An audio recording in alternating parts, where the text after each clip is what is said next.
आज की वीडियो में हम भारत के यवन राज और विदेशी आक्रमणकारी के महत्वपूर्ण 50 प्रश्न को देखेंगे। आइए शुरू करते हैं। भारत पर आक्रमण करने वाले प्रथम विदेशी कौन थे? तो यह ईरानी थे जिसको हखामनी भी कहते हैं। सिकंदर कहाँ का शासक था? तो सिकंदर जो था वह मैकदोनिया का शासक था। सिकंदर ने भारत पर कब आक्रमण किया था? तो इसने 326 ईसा पूर्व में आक्रमण किया था। ये हमने पिछली वीडियो में भी देख चुके हैं। सिकंदर और पोरस के बीच हाइडेस्पिच का जो युद्ध हुआ था किस नदी के किनारे पर हुआ था? तो यह झेलम नदी के किनारे पर युद्ध हुआ था। इसको बितस्ता भी कहते हैं। सिकंदर के सेनापति का नाम क्या था जो बाद में भारत के उत्तर पश्चिम में बस गया था? तो इसका नाम क्या था? तो इसका नाम सेल्यूकस निकेटर था। मौर्य काल में भारत पर आक्रमण करने वाले विदेशी शासकों का सही क्रम क्या है? तो इनमें सबसे पहले आक्रमण किया था किसने? हिंदू यूनानी ने किया था, फिर शक, पहलव और कुषाण। तो हमारा जो आंसर रहेगा वो ए सही उत्तर रहेगा। हिंदू यूनानी, शक, पहलव और कुषाण। ठीक है, याद रखना। सबसे प्रसिद्ध हिंदू यूनानी शासक कौन था? तो इसका नाम है मिनांडर। ऑप्शन बी मिनांडर, इसको मिलिंद भी कहते हैं। तो ये सबसे प्रसिद्ध हिंद यूनानी शासक मतलब इंडो ग्रीक शासक था। ठीक है, आगे है कि बौद्ध भिक्षु नागसेन और मिनांडर के बीच हुए संवाद किस पुस्तक में लिखे गए हैं? तो यह मिलिंद पन्होग में लिखे गए हैं। Options A. भारत में सबसे पहले सोने के सिक्के किन शासकों ने जारी किए थे? तो यह ऑप्शन सी हमारा आंसर आएगा। हिंद यूनानी यानी इंडो ग्रीक शासकों ने जारी किए थे।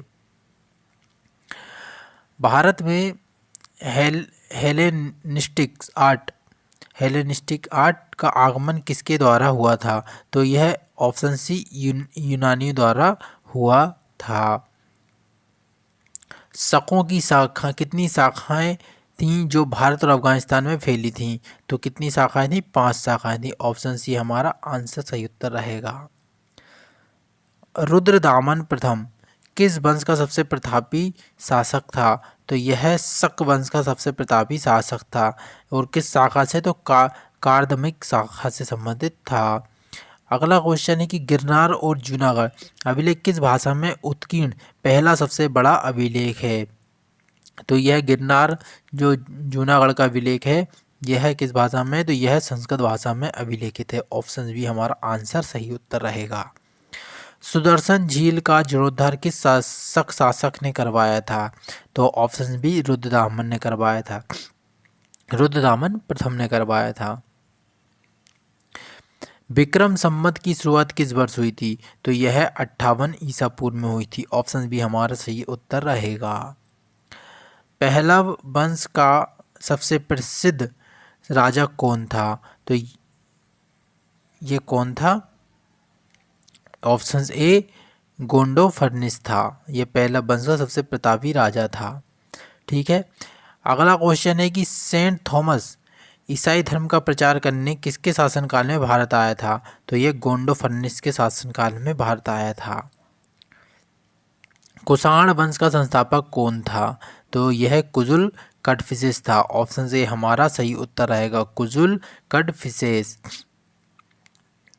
किस कुषाण शासक ने सबसे पहले व्यापक स्तर पर सोने के सिक्के जारी किए थे? तो ऑप्शन बी बिम कड़फिसेस ने जारी किए थे। कुषाण वंश का सबसे महान शासक कौन था? तो ऑप्शन से कौन था? कनिष्क सबसे महान शासक था। अगला क्वेश्चन है कि शक संबंध की शुरुआत कनिष्क ने कब की थी? तो यह ऑप्शन सी 78वीं ईस्वी में की थी। 78 ईसा में की थी। ठीक है, ईस्वी में। कनिष्क की प्रथम राजधानी कहाँ थी? तो पुरुषपुर पेशावर थी। ठीक है, ऑप्शन बी हमारा आंसर रहेगा। अगला क्वेश्चन है चतुर्थ बोध संगीतनी किसके शासनकाल में हुई थी? तो यह ऑप्शन सी कनिष्क के शासनकाल में हुई थी। इसके बाद कनिष्क के दरबार दरबारी वेद कौन थे जिन्होंने चरक संहिता लिखी है? तो चरक संहिता किसने लिखी? तो महर्षि चरक ने लिखी है। ठीक, ऑप्शन बी हमारा आंसर रहेगा। बौद्ध धर्म का विश्वकोश किसे कहा जाता है? तो ऑप्शन ए महाविभास सूत्र को कहा जाता है विश्वकोश बौद्ध धर्म का।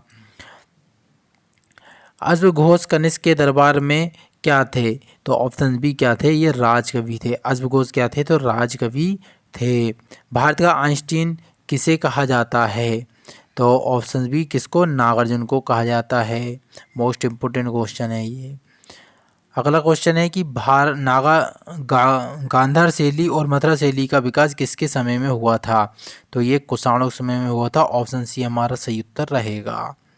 रेशम मार्ग पर नियंत्रण करने वाला सबसे प्रसिद्ध शासक कौन था? तो ऑप्शन से कौन था? कनिष्क था। ठीक है। इसके बाद शुद्ध सोने के सिक्के चलाने का श्रेय किसे जाता है? तो यह ऑप्शन सी कुषाण को जाता है। ठीक है। अगला क्वेश्चन है कि विदेशी आक्रमणकारियों में सबसे ने किस क्वेश्चन है कि विदेशी आक्रमणकारियों में किसने स्वयं को देवपुत्र कहा था? तो किसने कहा था स्वयं को देवपुत्र? कुषाण ने कहा था। Options B.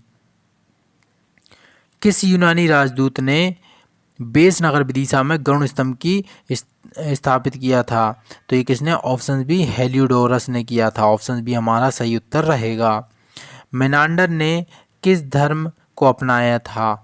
तो ऑप्शंस बी हमारा आंसर आएगा। किस धर्म को अपनाया था? बौद्ध धर्म को अपनाया था। सिकंदर की मृत्यु कहाँ हुई थी? तो सिकंदर की मृत्यु हुई थी ऑप्शन से बेबीलोन में हुई थी। अगला क्वेश्चन है कि सिकंदर का जो जल सेनापति था वह कौन था? तो वह निर्याकस था। Options B. सेल्यूकस था, लेकिन जल सेनापति का पूछा है तो वह कौन आएगा? तो निर्याकस आएगा। कुषाण किस कबीले की एक शाखा थे? तो कुषाण थे यूची कबीले की एक शाखा थे, यूची। मथुरा कला में किस प्रकार के पत्थर का प्रयोग होता था? तो ऑप्शंस बी लाल बलुआ पत्थर का उपयोग होता था। ऑप्शन बी हमारा राइट आंसर रहेगा। कनिष्क किस धर्म की शाखा का अनुयायी था? तो यह महायान शाखा का अनुयायी था। ठीक है। अगला क्वेश्चन है कि गांधार कला में पर किस संस्कृति का सबसे अधिक प्रभाव था? तो यूनानी संस्कृति का सबसे अधिक प्रभाव था। ऑप्शन सी राइट आंसर, यूनानी। किस शासक ने चांदी के सबसे अधिक सिक्के जारी किए? तो यह रुद्रदामन प्रथम ने किए थे। ऑप्शन ए राइट आंसर और रुद्रदामन प्रथम। कनिष्क के शासनकाल में बुद्ध चरित्र की रचना किसने की थी? तो ऑप्शंस बी किसने? अश्वघोष ने की थी। कुषाण काल में सबसे अधिक विकास किस क्षेत्र में हुआ था? तो ऑप्शन सी वास्तुकला के क्षेत्र में हुआ था।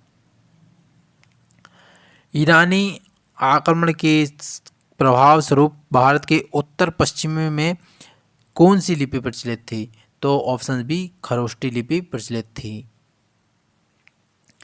रुद्रदामन के जूनागढ़ अभिलेख के अनुसार सुदर्शन झील का निर्माण किसके द्वारा करवाया गया था? तो ये चंद्रगुप्त मौर्य के द्वारा करवाया गया था। Option B. सिकंदर के आक्रमण के समय उत्तर भारत पर किस वंश का शासन था? तो नंद वंश का शासन था। नंद वंश में कौन शासक था? तो यह घनानंद था। ऑप्शन बी हमारा राइट आंसर रहेगा।